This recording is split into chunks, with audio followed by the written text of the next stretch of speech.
Hello everyone. Today we are going to talk about event onload in JavaScript, part of web technologies course. The onload event in JavaScript is triggered when an element such as web page or an image has finished loading.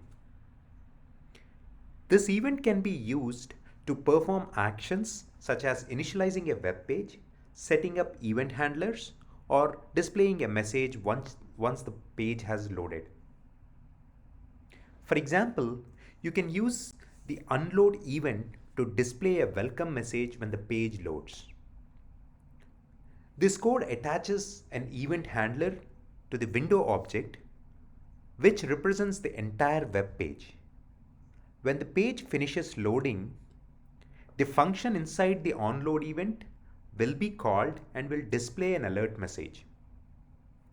You can also use the onload event to initialize a web page by setting up event handlers or loading data from the server. This code attaches an event handler to the window object, which represents the entire web page.